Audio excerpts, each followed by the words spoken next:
You're listening to the Rite Retirement Show. The 70% of people out there listening to the show today are going to need some level of care. It doesn't necessarily mean that 70% are going to end up in a nursing home, but 70% of people will need some assistance out there. The biggest fear is running out of money for the retiree, but what we see is not enough people spend enough of their money. Cris prides himself in what matters to you. This is the Rite Retirement Show. Hi there, welcome to our show. I'm Luann Fulmer, and of course, I'm joined again by two awesome guys. They are experienced advisors from WG Financial Group. President Cris Wallace and Graham Bauer is here to help you plan smarter and retire stronger. So if you have questions, they can answer them. All you have to do is call or text the word visit to this number and get a complimentary discovery session, 256-937-2010. Follow us on Facebook at WG Financial Group 256 and catch us anytime on Spotify or Apple Podcasts. Just look for our show, the Rite Retirement Show. So I want to say hello to you both, Cris and Graham. Great to be here with you again today. Great to be here with you, Luann. Thanks. Yeah, how are you doing today, Luann? Doing great. Just doing great. A lot of good stuff happening. A lot of crazy stuff happening in the world. But right now, let's talk about the market because it's doing well. Market is ripping and roaring since we're doing something different this week, I guess. I guess. Investors are happy. Yes. Who knows? Do you think we've kind of gotten to, I know there's other factors, but in some ways I feel like we sort of have gotten to the place that we got with the tariff thing last year where maybe the market just decided we don't care anymore because, similar to the tariff thing, when the market recovered, that whole saga wasn't done. Like it dragged on for months after that. But, I think it's maybe more people just thinking, okay, well, a lot of stuff is going to be said and maybe we don't need to move billions of dollars of market cap off of tweets every day, for the foreseeable future. Cause I don't know how you feel. It's a little surprising to me, but it also is very reminiscent of kind of what happened last year. Oh, it's going crazy today. It is up big time. And to your point, I'm like, did investors finally say, you know what? We're just going to continue business as normal and ignore tweets because maybe that's what's happening. I don't know. You may be onto something there, but you're right about what happened last year with the tariffs. It finally just said, okay, we're not going to continue to move money around just because of some tweets. So maybe that's the case, but hey, we'll take it right now. Exactly. It's always a good thing, Mm-hmm. But what about the federal minute? Graham, you have something for us on that. Yeah. So we were doing a little bit of federal training internally with an expert that we work with. And one thing that she was talking to us about that, we know, but it kind of struck me because I've been seeing a lot of it recently. And it's something I've been having conversations with people about more is their FEHB benefits. Because it's one of the best things about, for anyone who's unfamiliar, FEHB, Federal Employee Health Benefits. It's one of the best things about being a federal government employee is having access to subsidized health insurance, both when you're working and post-retirement if you retire eligible. But in the last few years, it's gotten much, much, much more expensive. I think the 10-year average of raises has been around 6.7%. I think it's been almost 7%. And this year, it went up like 11 or 12%. It was a whole lot. So I think that it is a good time, especially as we're, close to halfway around the year. So open enrollment is coming up, still a little while left, for people to just kind of consider what health plan they're choosing, what level they're choosing, and really make a strategic decision about that rather than just kind of doing what you've always done. Because what a lot of folks do is they get hired on to the federal government and somebody tells them that Blue Cross Blue Shield, Basic, or whichever plan they take is the best plan to take. And they take that plan and they never change it for 40 years and they never look at it again. And I'm not saying that's not a good plan and you shouldn't take that. I think it just depends on the stage you are at in life. You might want to look into HSA eligible plans because Blue Cross doesn't have one of those. Or you may just want to look into higher deductible in general if you're not someone who's going to the doctor a whole lot, or if there's a way for you to save a little bit in premium. So I guess this is more just a reminder because federal employees can get into this in a lot of different things, but especially healthcare, to not just sit on your hands and take the 10% increase or the 7% increase every year and just say, well, I don't need to look at this. I'm just going to keep doing what I'm doing. But to really say, hey, is there a way for me to save money and maintain good coverage? And the fact of the matter is, the risk that you're putting in is 1 year of premiums and deductibles. If you switch your plan and you hate it, you can switch back next open enrollment. So it's not a massive risk. And, yeah. So anyways, I just wanted to bring that up because I've been seeing that more and more nowadays where we recommend, hey, you might want to look into this. And people just think, I don't know. I've been doing the same thing for a long time and I don't want to change it. Yeah, I think last year they saw it was around 12% increase. Yeah, massive increase. Massive increase. Massive and increase. To your point, they can make a change, and the risk is 1 year. 1 year, you don't like the plan, you just change it back next open enrollment. But what happens is we're creatures of habit and comfort, and we just don't change things. And we don't change things because maybe we don't understand them, because we didn't take the time to sit down with somebody and kind of go through what the options are in terms of healthcare. So we're just going to keep on keeping on. The same can be said for like home and auto insurance. And we don't sell neither one of those at the office. We don't sell FEHB. We just help people make these decisions. But the same thing with like home and auto decisions. It's your premium's gone up over the last 3 to 4 years, about 46% on average, national average. But yet you don't take the initiative to go out and requote and implement possibly a new plan that might be cheaper. So you're just throwing away dollars because you're not putting in the legwork, mainly because life gets in the way. We always like to say it like this. Not everybody that comes to see us will work with us. They'll say, oh, we're just going to do it ourselves. We just, appreciate your time, whatever. And the intention is always really good. It's the execution that's really poor, because you get out there, you forget about things that you've been working on from a financial perspective. Life throws all these curveballs at you. The next thing you know, you've forgotten about all the financial planning types of things that you could be improving upon just because, life gets in the way. So good federal men, a good reminder here that when open season comes up in the fall, federal employees should take a few minutes and look at the other options, because it has gone through the roof, just the cost of it.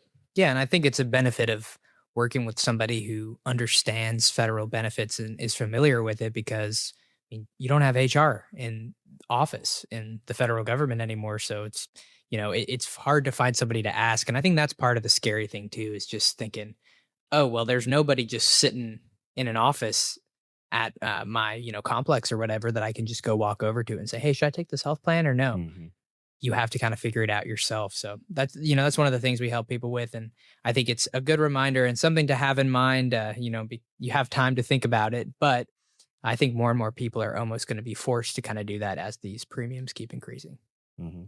And I just want to say thank you for joining us today. You're listening to the Rite Retirement Show. I'm Luann Fulmer here with Cris Wallace and Graham Bauer of WG Financial Group. And today we're going to get into why a withdrawal strategy matters, and then also how having a plan will give you permission to spend your money in retirement. We want you to play in retirement. I mean, that's our motto: plan, retire, play. We want to make sure you do play and spend that money. But let's start with this first one, Graham. Start with the basics of just the fact that, most of us are taught to save our nest egg, right? And we do it. But then once we hit retirement, I think we realize, ooh, where am I supposed to pull my money from, right? Why does it matter so much which specific account you pull money from first, and how can the wrong choice actually shorten the lifespan of your savings? Well, every account that you have is going to be a little bit different, most likely, when it comes to taxation. If you're perfectly what we call tax diversified, you would have a tax deferred account, like a traditional 401k, traditional IRA, 403b, something like that. You'd also have a Roth account, Roth IRA, Roth 401k, something like that. And then you might also have a brokerage account, non-retirement, and maybe an HSA as well. And not everybody has all four of those, but a lot of people have at least two or three. And all of those function a little bit differently in retirement. So I don't think that it's a good idea to go into retirement and think, I'm just going to take proportionally out of every account, or I'm only going to spend out of my Roth first because it's tax-free, or I'm only going to spend out of my traditional first. I think a withdrawal strategy really comes down to more what is your income need and what's the most tax efficient outlook, not necessarily for today, but for the next 15 or 20 or 25 years. Because when you're planning a withdrawal strategy, really what you're planning for the most part is an income strategy for most people. And that income strategy doesn't just go this year. So I know at the time of recording this, we're like right before tax day. And if you sit down with an accountant to go over your taxes, their main priority is typically saving you taxes this year. That is their job, and they're really, really good at it. And they, do all the things with the itemized deductions and all that fun stuff. But the difference, I think, between that and what we're looking at when we're talking about long-term withdrawal strategies and long-term income strategies is we're not necessarily trying to get your tax bill to the lowest possible number this year, but trying to say how much can we save in overall taxes over the next 20 years if we do things a certain way. So I think that's why it's so important, because what you do today when it comes to early retirement, withdrawal, retirement income doesn't just affect you today or in the 2026 tax year. It affects you basically for the rest of your life in some way, shape, or form, depending on how you structure it. So I think it's a really key component and really kind of one of the baselines of what we do for people, especially early in retirement. Yeah, I think efficient tax planning overall is really important. So like you said, we're like the day before tax day recording this.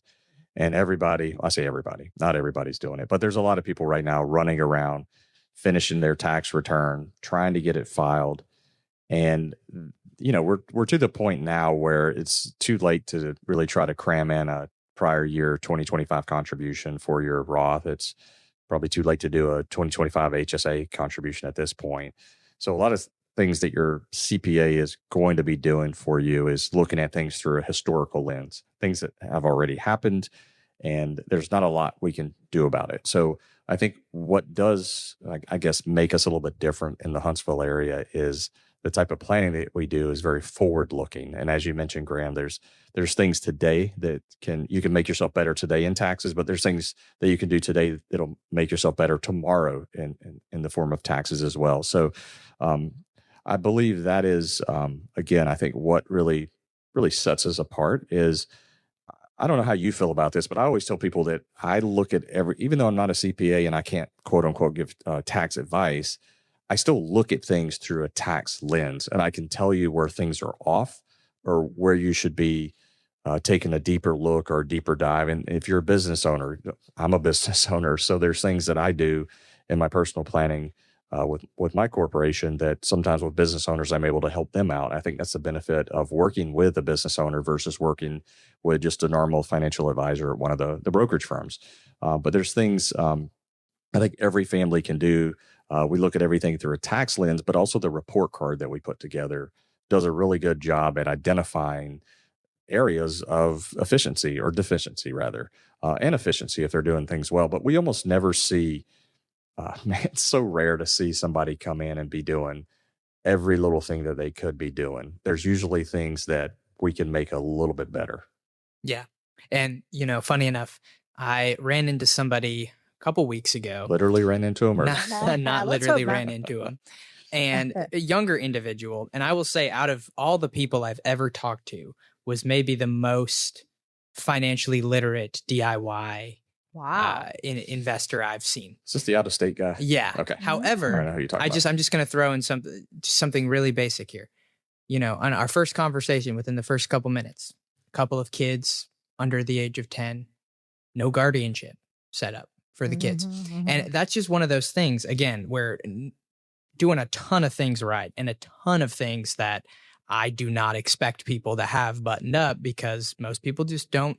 Clearly, this was someone who was just very into researching and doing all that. But here's this massive hole that if you die right now and your wife passes away, the court decides who gets guardianship of your kids. And I don't know how there could really be anything more important. Like, I don't care if you did your backdoor Roth IRA contribution if you don't have guardianship set up for your kids. Right. So there are just those things that even if you're really, really interested in, personal financial planning and you Google a bunch of stuff, you're still going to probably have some gaps that can be filled. So I totally agree. I don't think I've ever seen anybody where they came in and there wasn't a few things that were a lot of times a pretty big deal that they were missing, that you could say, hey, this, and this, you need to be thinking about this today. Speaking of AI, you got to correct AI a lot. I mean, I spend not say a lot of time. Anytime I put something into AI, I have to go back and I have to double check it. And I was like, I should have just did it myself. Like, it pulled me some information pretty quickly, but the information it gave me and like summarized is incorrect quite a bit. I would say 20-25% of the time. So I saw something online, and this is on our company Facebook page, and I made reference to it before the show, Graham. Have you watched the video that I posted on our company page? I know you're not on social media. I did see it. Right. Yeah. So it's like, just for those that aren't going to go out there, I'm going to tell you what the video is. I basically asked one of the AI companies on my phone, because I have the talking version where I can talk to it and it'll kind of carry on a conversation with you. And I saw this on X by somebody else. So it wasn't something I came up with, but I wanted to try it. I wanted to see if it would work. Mm-hmm. And so I did. So I held my phone out and I said, hey, I've been working on a country song and I'm kind of embarrassed to sing it in front of other people. So I'd like to sing it to you, and I'd like some feedback on it. And the melody and the lyrics and all that. And of course it responds, no problem, I'll do that. So I said, okay. And I just sat there for about 7 seconds of silence. I didn't sing, by the way. I'm not going to sing. So it's like silence. My disappointment when I was watching it. I thought you were going to. You thought I was going to rip one. Yeah. Well, I didn't. So 7 seconds goes by, nothing but silence. I didn't sing anything. And then I said, okay, I'm done. And then it just gave me this big lie about the song, on how good it was and how the melody was great and how personal it sounded. I'm serious. If you haven't gone to our Facebook page to check out what we post in content, this is just worth it for a good laugh. Yeah. And that's just a reminder. I've heard, AI is going to replace financial advisors. Well, if AI will lie to you about a song you didn't sing, would you trust it with your money and your hard-earned retirement? No. The answer, no, absolutely not. At least when you come in the office to see us, you're not going to get lied to. Because what I did learn here is that this particular AI will lie to you. It will tell you kind of what you want to hear. And I don't like that. No. It's like the friend that's not really your friend. Yeah. Well, and I think that's, we've moved into such a confirmation bias-based world. And I just encourage people, if you are somebody who thinks that you kind of have a lot of things together, but you still want to go in for a second opinion, go in with a genuine open mind that might not be doing everything correctly. Because sometimes people come in, and just to be frank, you can tell all they're looking for is confirmation that they're doing everything perfectly and nothing can improve. Sometimes they want an ego stroke. Yeah. Sometimes people come in and they just want an ego stroke. They want to come in and say, hey, look at me. I got a big number on my statement and I've done so well for myself and I have all these spreadsheets and I know everything. And, that's fine. You probably don't, but. And we still find things that they're inefficient. Probably still find some inefficiencies there. But I think just come in, with an open mind and wanting to learn, rather than thinking, that, because there's plenty of things in life that I know some about, but I don't know everything about. Mm-hmm. And, there are some rooms that you walk into and you might be the smartest person in the room when it comes to a certain topic at work. Like, everybody's got the water cooler retirement guy at their office. Everybody does. We didn't have to worry about the water cooler guy during COVID. No, but now everybody's back in the office. He's back. The water cooler. He was the Zoom breakout room guy or something, I guess. And I like at one of our training events, one of the guys said, "And if you don't know who the water cooler guy is at your office, it's probably you." It's probably you. So, but anyways, everybody has those folks around them, and I think that a lot of times those people probably are maybe the most knowledgeable within that specific office. Mm-hmm. But when you're branching outside of that into actual professional worlds, it's a very big difference. I mean, I'm probably the best guitar player in my household because my wife doesn't play at all. But if I go to my parents' house, I am not the best guitar You are player not the best. in the room anymore. When Mr. Bauer starts laying down the licks. Yeah, exactly. So, so you can be good at something, but still not have it all together and still need professional help. So like I said, I just encourage people to have an open mind that ultimately what we're trying to do is educate and say, hey, if you might not know something, we want to make you aware of something that you might not be aware of.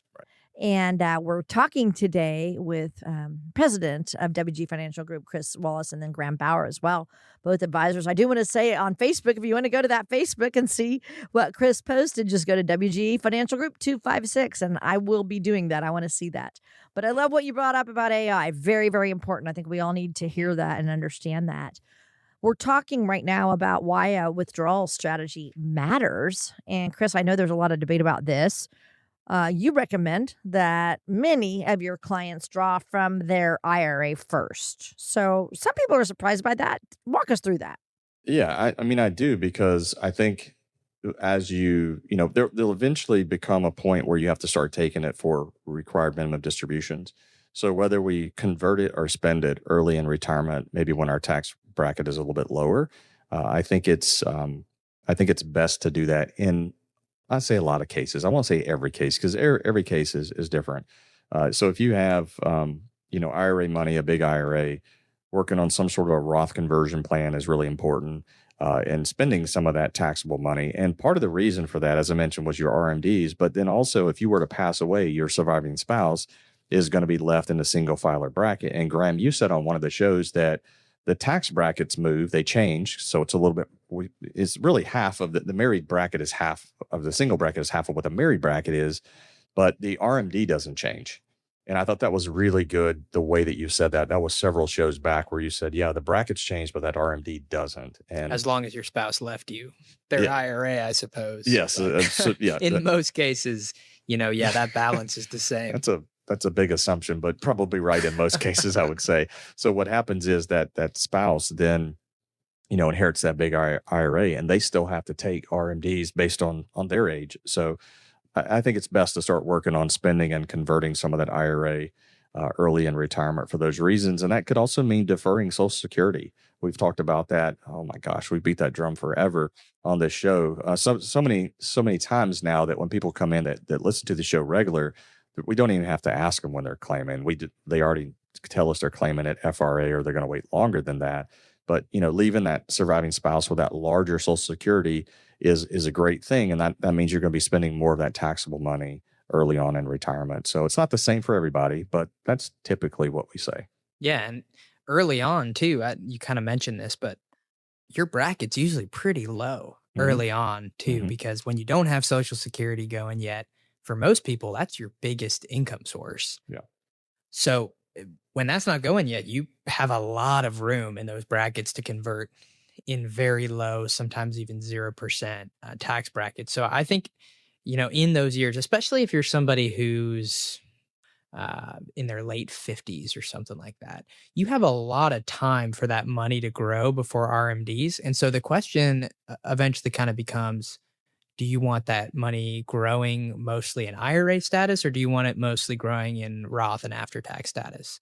Because again, like I said before a couple minutes ago, I think the natural inclination, and almost, you probably have this experience too, most anytime somebody asks me, let's say that they're taking $5,000 a month out of their IRA and that's their main income source, something like that, and they're going to buy a new car and they need $30,000. A lot of times I'll get an email that says something like, well, we're already taking out like $60,000 from the IRA, so maybe we should just take the other 30 from the Roth. And 9 out of 10 times, my response is, no, let's take the 30 from the pre-tax as well. For married couple, you're still staying halfway through the 12% tax bracket after the large standard deduction at that point. And so again, I think a lot of times conventional wisdom makes people feel like every individual tax year, they should try to get that bill as low as possible. When if you show somebody a projection of, okay, if you just leave your taxable money alone for the next 15 years and spend all your tax efficient money, you're going to be taking this very large amount in RMDs.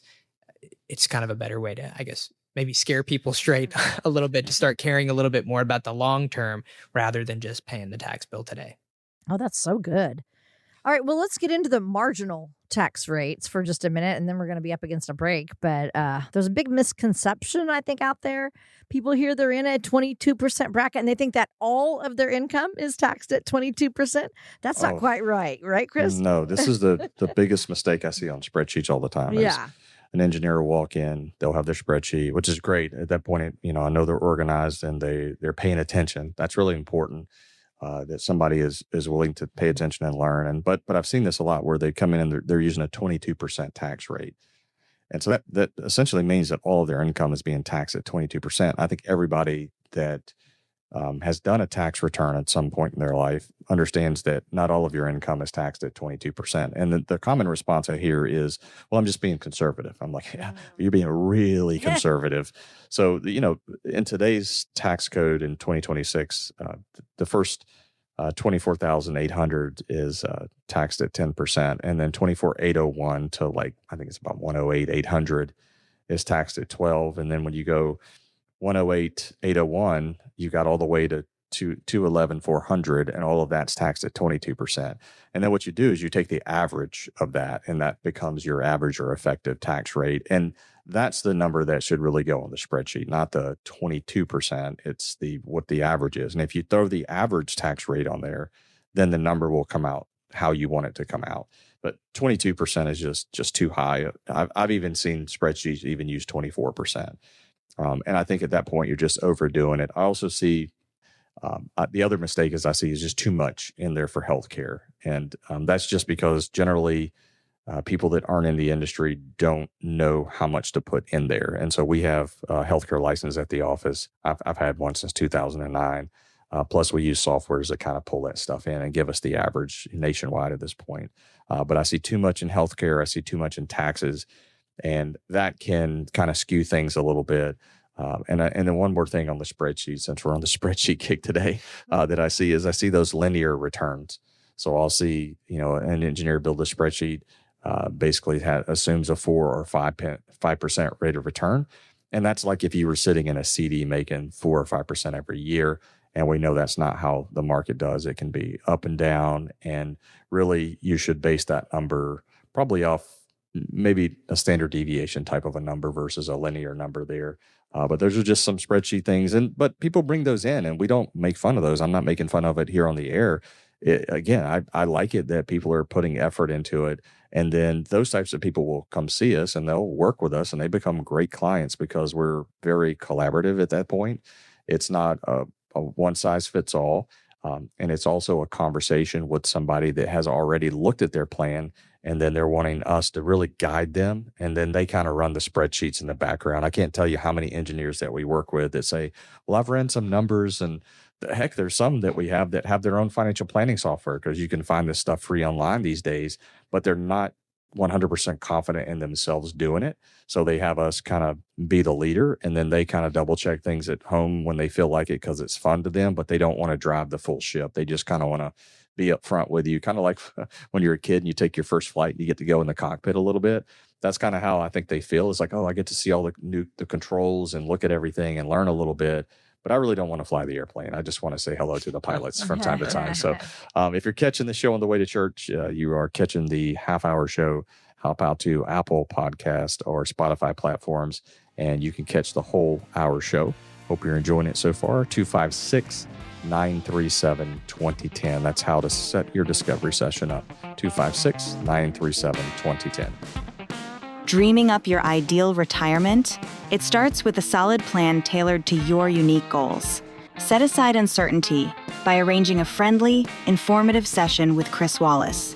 Just text VISIT to 256-937-2010. That's text VISIT to 256-937-2010. Begin charting your course with confidence. Are you a federal employee feeling pressure from the early retirement offers like VERA, VSIP, or the Deferred Resignation Program? Recent government initiatives have introduced significant changes to federal retirement programs, making employees feel pressured to consider early retirement or face potential layoffs. At WG Financial Group, we help guide federal employees through these uncertain times. Our team understands the complex federal retirement systems and can help you make informed decisions. Call 256-937-2010 to schedule your complimentary discovery session with us today. We'll help you assess your options and create a personalized retirement plan to help you feel more confident.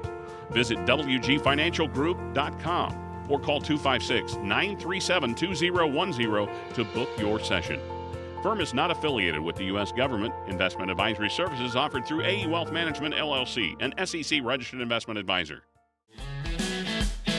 Would you rather pay more or less in taxes? If you want to pay more, don't do anything.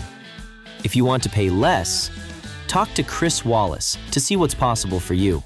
Just text VISIT to 256-937-2010. Again, text VISIT to 256-937-2010. You're listening to the Rite Retirement Show. Thank you so much for joining us today. I have Cris Wallace here. He's president at WG Financial Group, a certified financial planner and financial advisor. And then also joining us, Graham Bauer, a certified financial planner and advisor at the firm. I want to also give you our website. It's wgfinancialgroup.com. You can head there for even more details about the company. And remember, like Cris just said, this show is available on podcasts, wherever you get your podcasts. All right. So speaking of, you mentioned the website. Sorry, I didn't mean to cut you off there. Okay. We have a really cool website. So we've revamped it a couple months back. Very nice. It's very sharp. If you haven't been there, go check it out. It's really cool. Go to the advisor page, look at our whole team. Yeah. I think it looks really, really nice. I think I plugged it maybe a month or so ago. But it's been a while. So it's been a while. So let's plug it again. Enough, Go check it out. Exactly. And while you're there, set an appointment. We'll be glad to talk to you. Exactly. You can do it online too. You can set do that it appointment online. online. Yeah, you don't even have to call. I mean, we always talk about calling. Yeah. To be honest with you, we probably get, 80% of our appointments come from online now. Oh. People just go through the website and they're a radio listener or a TV watcher, and they just kind of go through the website and set the appointment up, which means they're crawling our site, checking us out, making sure that we've got our hair all parted in the right direction. Which they should, right? Yes, absolutely. Yeah. I mean, I'd do that. Yeah, exactly. All right. Okay, so let's continue with our withdrawal strategies and why they matter. Graham, you earlier were talking about Roth conversions. Let's talk about the Roth conversions, how those fit in. Well, with Roth conversions, the best time to do them is as early into retirement as possible because of just the compounding growth over time. So obviously, the longer that you can have money sitting in Roth status to grow, the better. And from what we were talking about earlier, as far as the brackets go and us being in pretty favorable tax brackets right now, I just kind of want to put this in a little bit of perspective for people. So if you're over 65, married couple, you can have like $150,000 of total gross income without bumping into the 22% tax bracket because the standard is so large. The 22 threshold has been raised. So you're getting like a $47,000 standard deduction when everything's said and done post 65. So if you're somebody right now who's in that situation, I mean, most retirees aren't living on $150,000 a year. Some are, but the average, you can weigh in, Cris, if you think this is different, but I would say probably 60 to 90 is the average of what I see people living on, five to $8,000 a month for basics. Yeah. And so for people in those situations, that leaves you $60,000 to $90,000 extra that you have of room just in the 12% tax bracket. So, I mean, I think in those scenarios, it's very worth looking at, especially for these next couple of years while brackets are, going to be low and standard deductions are going to be high because you can just move money. I just don't see any reason not to use up incredibly low tax rates. It makes no sense to me either. I know you're going to pay more today, but if you can convert $75,000, $80,000 and keep that all in the top rate of a 12% bracket, you were probably putting in at higher rates when you contributed that money than 12%. I mean, tax rates are pretty low. I mean, even going up into the 22 makes sense. Yeah, I mean, even the 22. You were probably in the 24 putting it in. So you're getting an arbitrage there. So exactly. I mean, so I think that is kind of part one is tax rates are really low. Pay some taxes today, and I think you'll thank yourself later. But I think the other part of the Roth conversion conversation, like we talked about before, is probably that spousal protection where you're in the joint filer brackets today. You're not guaranteed to be in them 2 years from now. You can drop down to the single if a spouse passes away. And we don't know if brackets are going to go up in the future. Nobody knows that. But I do know that if you jump from married to single, your bracket will go up in the future. And so I think that's one of the better reasons to sort of start thinking about hedging, paying a little bit of those taxes today, getting a little bit more money in tax-free status. But at the same time, not letting the Roth conversion conversation keep you from living your life early on. I think you can do both.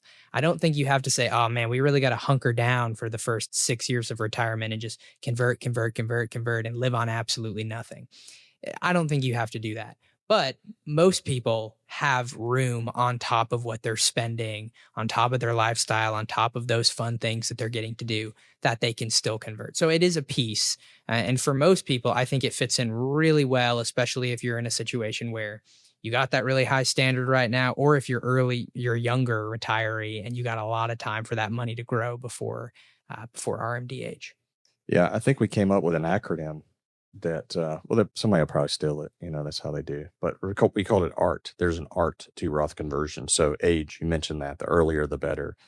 We also like it when someone is willing to accept a little bit more risk. So you're younger in retirement, those dollars that you've converted will grow tax-free. So taking a little bit more risk. And you mentioned the other one, time horizon. So age, risk, and time horizon. There's an art to Roth conversions.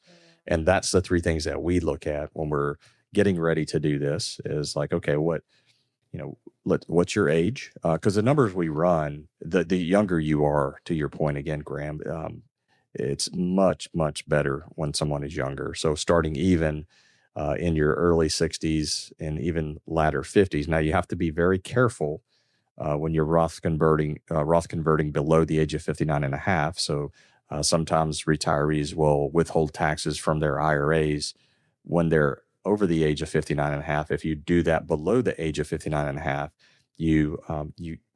that tax withholding is seen as a 10% penalty because of the 59 and a half rule. So you have to be careful there. 59 and a half, you either need to adjust your W-4 withholdings, or you need to be able to pay the taxes out of pocket from some other source. So I love Roth conversions. We think while brackets are low, and Graham, you mentioned it, you kind of ran some numbers there.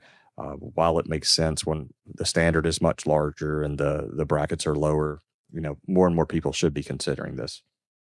Love it. I love talking about Roths too. So Bobby and I are trying to put as much right now as we can. But I love how you explained that, Graham, about, you should still move money if if you haven't hit your total, whatever the total requirement was. What was that you just said? Yeah, I mean, it's going to depend on your income. But if you're under taxable income on that 108 level, I just think there's just no reason not to use that up. Even if, even for folks who are a little older, like in their mid to late 60s, and they have that room, I don't think you're going to kick yourself for doing that in 10 years. No. Because again, I'm not one of those people, and we're not at the office. Like, some people really push converting for the reason that tax rates they have to go up in the future. And I mean, again, conventional wisdom might say yes, but at the same time, wouldn't conventional wisdom have said they would have had to go up by now? I would think so. So I don't really think that should be your primary reason, because you just have no control over that. And you have no idea how to even mildly predict when that would happen, either, if it does happen. Where some other things, like, you can predict when your income is going to increase because you collect Social Security. You can predict when your RMDs are going to start. You can't predict when a spouse is going to pass away, but you probably know both of you won't live to 110. So there are time horizons for these other things that, if you're just looking at, tax rates have to go up, you may be happy that you did, or heck, maybe they'll go down. I don't know at this point, because like I said, I'm not rooting for them to go up necessarily. I'm just saying that if you looked at the debt 10 years ago, because everybody's always like, the debt, they have to go up. And it's like, the debt was pretty bad. I mean, at some point, it feels like the difference between 25 trillion and 30 trillion is just splitting hairs. And I know it's not, but either one, you have a huge problem and we're still not raising. So I'm getting a bit on a soapbox right now, but I just think there are other more important reasons to look at conversions rather than just, betting against congressional changes. Yeah, let me just mention something because you brought up a good point. Conventional wisdom says that they should have maybe already gone up, because I think the threat of rising taxes has been a conversation for quite a while. So you're exactly right. So I did some digging around on the interwebs while you were talking there, and the top marginal rate has been below 40% since 1987. It's never really gone over 40%, the top marginal rate there. In 1987, it was 38.5, and then it fluctuated the higher 20% up until like 1990, and then 91. It was around 31, and then it jumps to 39, and it's kind of floated in that upper 30 range really since, let me just look at this chart here, 1993, but it's been below 40. If you listen to some people out there, they'll say, oh, it's going to go to like 91% like it was in 1954, or 92% like it was in 1952. We don't believe that. But we do believe that tax rates do have to go up a little bit because there's just not enough money coming in to the government the way that they're spending it today to function. So we think tax rates have to go up. But again, like you said, Graham, I don't think we're the office that's screaming, oh, you got a Roth convert because top marginal rate's going to go to 90%. Yeah. And again, I agree. I think that they do have to, but when is that going to happen? Heck, it could not be within my lifetime at this point, and I almost wouldn't be surprised because we just seem to keep moving the goalposts. So it's just hard to predict. So I guess what I was getting at more is I think that when you're making decisions, financially speaking, most of the time you should be thinking about making the decisions that are putting more control in your hands.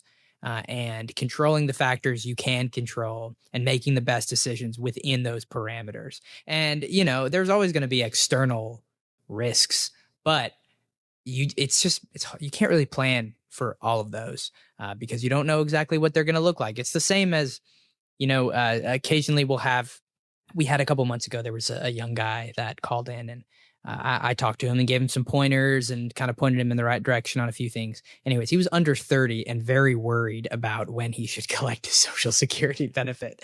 And wow, I was just kind of telling him, you can really table this for about 30 years and come back to it, when you're 58, and maybe we could have a more nuanced conversation about it, because I can't tell you what to do about your Social Security benefit that you won't be eligible for 34 years and full retirement age for 39. You're just too far out. So I think when you get a little bit closer to things, and that's why we're just, a big fan of trying to look at the long term, but then also saying, what can we do today with what we know today to put ourselves in the best situation for the long term? Not necessarily what are all of these like pie in the sky scary things that could happen long term that we should try and prevent. Yeah, I want to mention something else. So we're talking about the top marginal rate, and for 39 years it's been below 40%. But I don't want because I know there's people out there yelling at the car speaker right now, it's higher than that. And they're kind of right. They're not wrong, because in 2013, Congress enacted the NIT tax, which is that extra 3.8 if you have an adjusted gross income of higher than 250. In 2013, they also introduced the additional 0.9% Medicare tax. So if you make over a certain amount, you pay an additional 0.9% on your Medicare. Everybody that works pays in 1.45%. If you make over certain income thresholds, you pay an additional 0.9 in Medicare. In 2007, that's when they enacted IRMA. And then in 2011, they brought in Part D, where Part D was part of IRMA. And in 2018, they enacted the fifth level of IRMA. So while Congress is not raising the top marginal tax rate, they are putting the squeeze on in some other areas by adding these I'll put this graphic out there. I call it the spider web of taxes that they're going to get you, by adding these additional things. So they're not necessarily raising that top bracket, but they're stacking things on top of it, depending on where your income threshold falls. So if you make more money, you're going to end up paying a little bit more in tax. So I did want to kind of throw that out there, that I'm well aware that there's other taxes outside of the marginal, because I know somebody's probably yelling at the radio or something right now, cleaning the garage. They're probably throwing their broom. He's wrong. He's wrong. We don't want that. Yeah, and if you throw in an Alabama state tax, you throw in NIT tax, additional Medicare, some IRMA, yeah, sure, you could get up to 45% probably between all of those things. So I'm not, by no means am I saying that I would be just over the moon feeling like I'm getting the deal of a lifetime to pay 45% in taxes. But I think that what we're more so saying is for those low brackets, they're pretty low. Yeah, the low brackets are still low. If you're up in the high brackets, there's definitely still some sneaky taxes. And that's why I tell everybody, last thing on Roth conversions, one of the big things of conversions that a lot of times people freak out about is the IRMA. If we're gonna go over IRMA brackets, because some people just frankly got too much money not to. If you got a lot of money saved, you're not going to be able to do meaningful conversions, converting $80,000 a year for 5 years if you got a couple million pre-tax. So you kind of have to go into those higher brackets, pay the IRMA.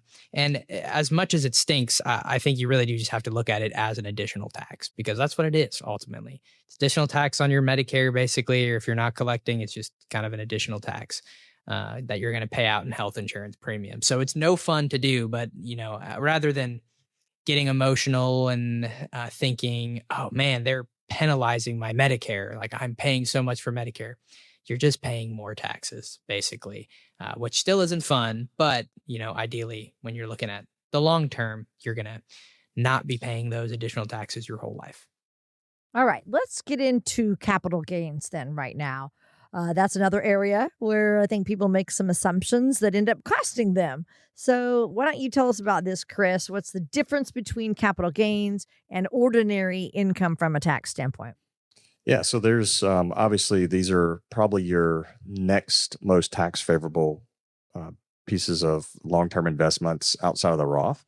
Is your capital gains treatment. So that's where you have 0%, you have 15%, you have 20%, depending on thresholds there.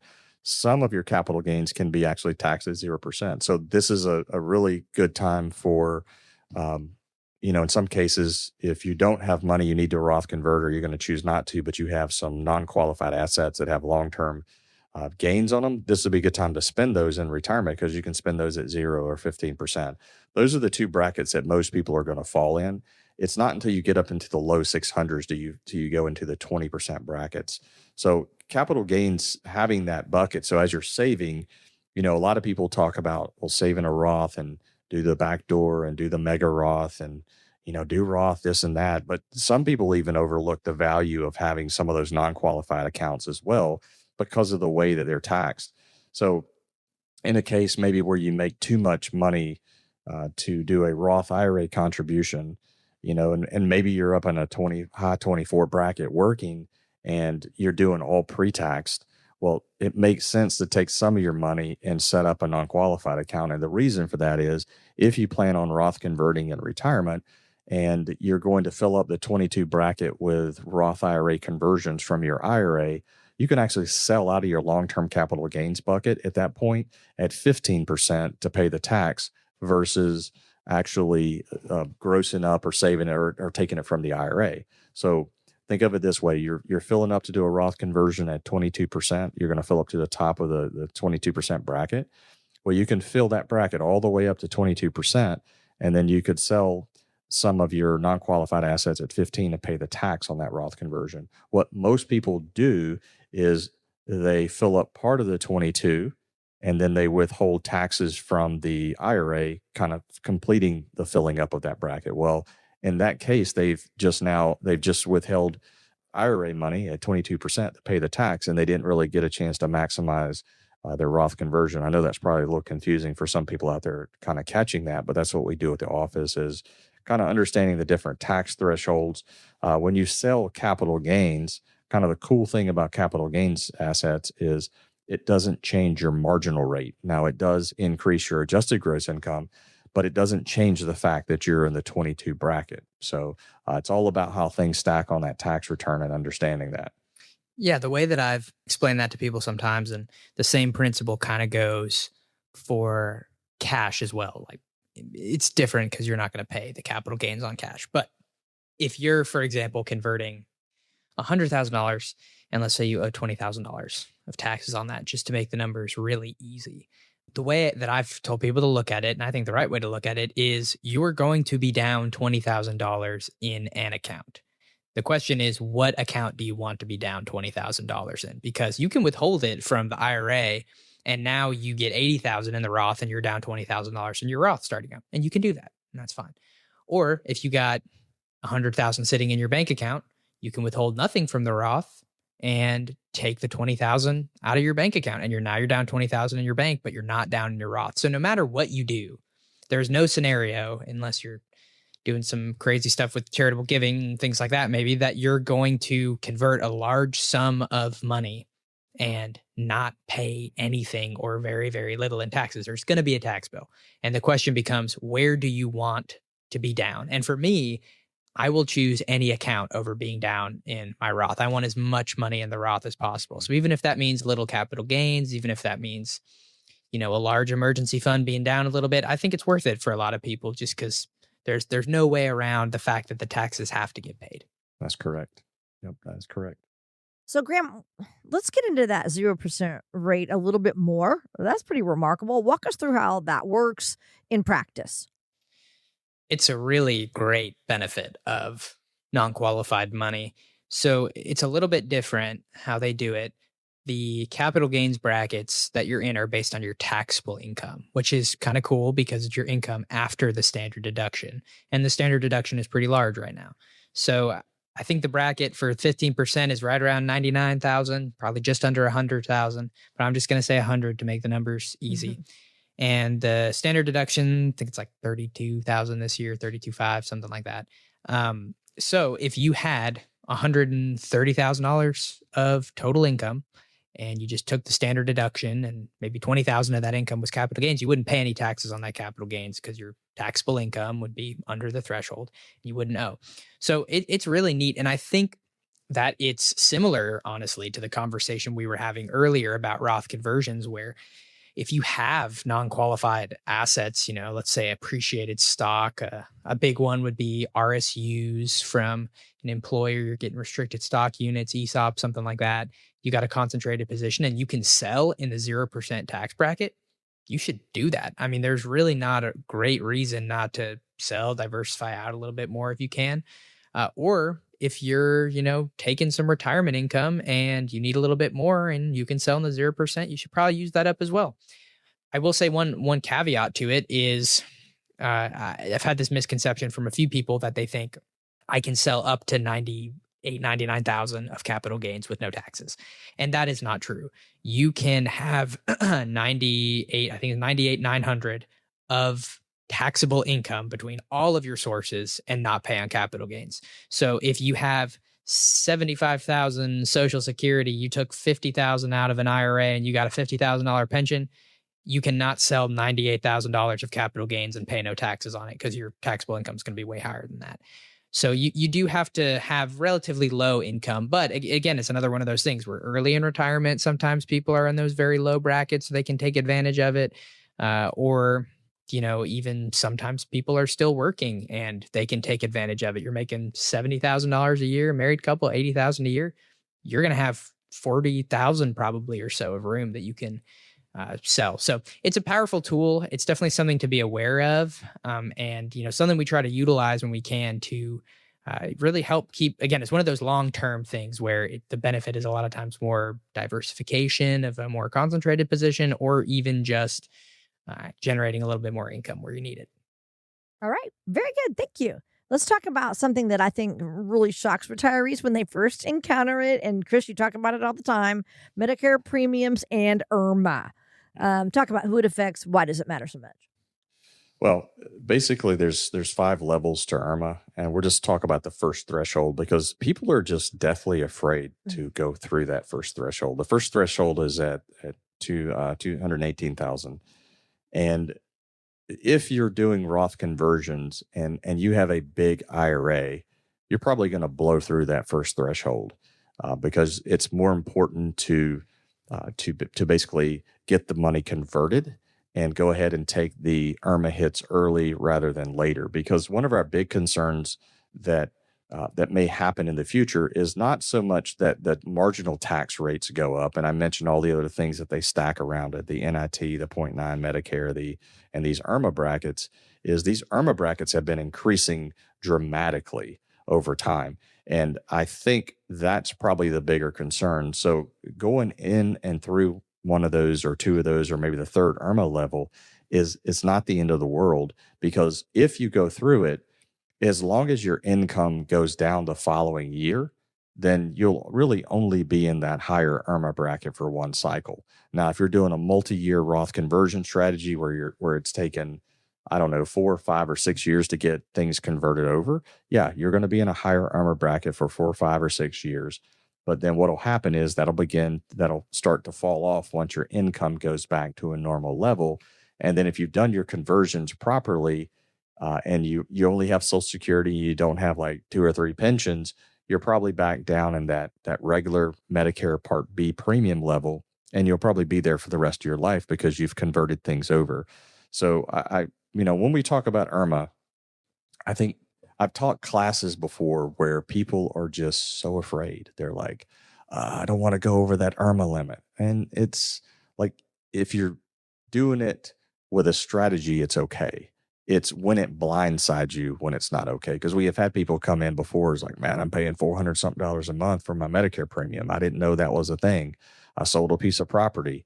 And what happened was he or she had income. And then all of a sudden they sell a property that has $150,000 of capital gains. And so you stack the capital gains on top of that income, kind of what you were talking about a few minutes ago, Graham.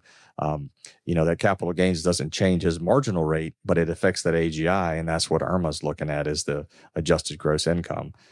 So with IRMA, I think it's be aware, be conscious of where you are. And then if there's an intentional reason to go over those limits, it's not the end of the world. You'll get through it.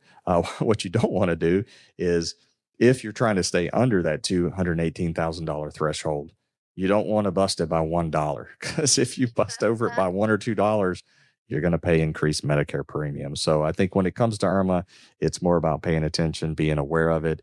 And if there's a conscious reason why you're going through it for tax reasons, maybe later on, I think it's totally worth it. So don't be afraid. So Luann, we are getting near the end of the show. So I'm going to go ahead and wrap this up. Yeah. Great show, though. Great information on the withdrawal strategies. Yeah, I think so. And just so I'll kind of wrap it up here as we kind of just get to the end of the show. As you enter retirement, and maybe we'll talk about this more next week, is you have to for some people, you almost have to give yourself permission to spend. So we'll kind of leave this show with next week. We'll talk about giving yourself permission to spend, because I think that's a big psychological thing that you have to get through as you enter retirement. So if you'd like to set up a discovery session, come in and talk with us.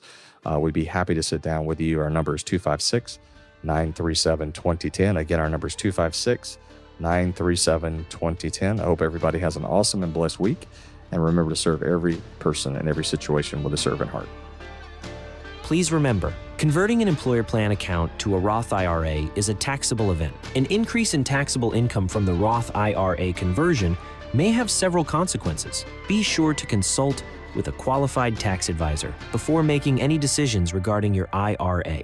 Graham Bauer holds the enrolled agent designation, but is not currently offering tax preparation services. Neither the firm nor its agents may give tax advice. Individuals should consult with a qualified professional for guidance before making any purchasing decisions. Investment advisory services made available through AE Wealth Management LLC, AEWM. AEWM and WG Financial Group are not affiliated companies. Insurance products are offered through the insurance business WG Insurance Services. WG Financial Group is an investment advisory practice that offers products and services through AE Wealth Management LLC, AEWM, a registered investment advisor. AEWM does not offer insurance products. The insurance products offered by WG Insurance Services are not subject to investment advisory requirements. AEWM and WG Financial Group are not affiliated companies. Investing involves risk, including the potential loss of principal. Any references to protection, safety, or lifetime income generally refer to fixed insurance products, never securities or investments. Insurance guarantees are backed by the financial strength and claims-paying abilities of the issuing carrier. This radio show is intended for informational purposes only. It is not intended to be used as the sole basis for financial decisions, nor should it be construed as advice designed to meet the particular needs of an individual situation. WG Financial is not permitted to offer, and no statement made during this show shall constitute tax or legal advice. Our firm is not affiliated with or endorsed by the U.S. government or any governmental agency. Information and opinions contained herein provided by third parties have been obtained from sources believed to be reliable, but accuracy and completeness cannot be guaranteed by WG Financial. This radio show is a paid placement.